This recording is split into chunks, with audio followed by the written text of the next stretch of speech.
Ngày nắng ở đông thà phơm hộp ấy có từ cài tu từ có khơi mòn mà chỉ hiền cho mùi nồng pin pó sật còn miên xẹp chăm ca tiết tòng yam mòn tại mặt đòn hay tòng yam phải nhóm cứ nhóm cho chật bầm pong cứ chân đi sạp bầm pong chân cứ miên rồi chật ngồi hay đặc biệt vơ tòng yam cứ khó khó khné hay đâu bầm mòn phơm hộp khó khó khné tam ở te riêng riêng khuôn chân á nè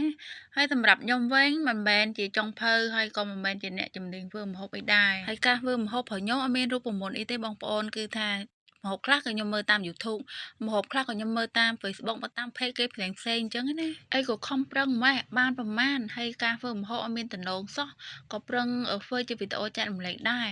ហើយការធ្វើវីដេអូចែករំលែករបស់ខ្ញុំមិនមែនត្រឹមតែធ្វើម្ហូបទេសូម្បីតែការដើរលេងដំណើរកម្សាន្តនៅរមណីយដ្ឋានស្អាតៗក៏ដូចជាកន្លែង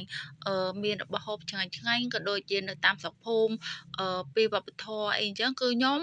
ក៏បានថតជាវីដេអូច្រើនមែនតើហើយការថតវីដេអូរបស់ខ្ញុំការចែករំលែកវីដេអូរបស់ខ្ញុំគឺថាអត់មានប៉ះពាល់ទៅដល់បុគ្គលណាម្នាក់នោះទេហើយក៏មានបងប្អូនយើងជាច្រើនដែលគាត់ comment ហើយបងប្អូនយើងជាច្រើនក៏គាត់ចុច like ចូលចិត្តជួយ share អីអញ្ចឹងណា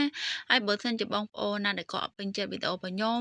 បងប្អូនអាចអូសរំលងបានដោយសារវីដេអូការចែករំលែករបស់ខ្ញុំគឺអត់មានប៉ះពាល់ទៅដល់បុគ្គលណាម្នាក់ឬក៏ប៉ះពាល់ទៅដល់អ្នកណានោះទេអញ្ចឹងណាហើយការចែករំលែករបស់ខ្ញុំនេះជាអ្វីដែលខ្ញុំចូលចិត្តនេះជាអ្វីចំណង់ចំណូលចិត្តរបស់ខ្ញុំស្រឡាញ់អញ្ចឹងគឺខ្ញុំធ្វើអត់មានប៉ះពាល់ទៅដល់អ្នកណានោះទេហើយខ្ញុំក៏មានtop fan របស់ខ្ញុំផងដែរហើយពេលដែលខ្ញុំទៅណាម្ដង fan ដែលថាគាត់តាមដានវីដេអូរបស់ខ្ញុំ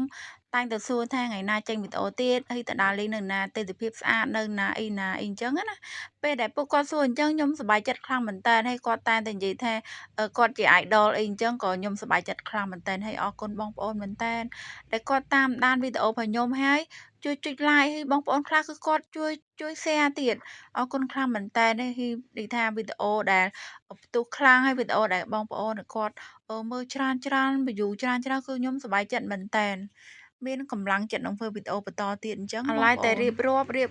ឡូវគឺថាម្ហូបយើងគឺឆ្អិនហើយបងប្អូននិយាយថាក្លិនឈ្ងុយលំពេញផ្ទះហ្មងមើលតែពណ៌ម្ហូបមើលតែរូបភាពក៏ដឹងថារសជាតិឆ្ងាញ់ដែរចង់និយាយថាអត់ប៉ិនធ្វើម្ហូបទេប៉ុន្តែថតវីដេអូធ្វើម្ហូបចែករំលែក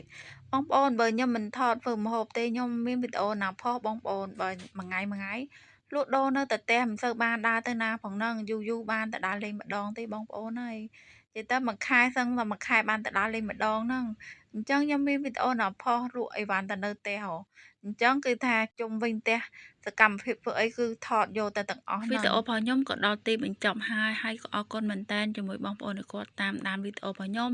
ជួយចុច like ជួយ share ជួយ comment ហើយក៏អរគុណច្រើនខ្លាំងមែនតើហើយខ្ញុំនឹងខំប្រឹងធ្វើវីដេអូចែករំលែកបន្តបន្ទាប់ទៀតអរគុណបាយបាយ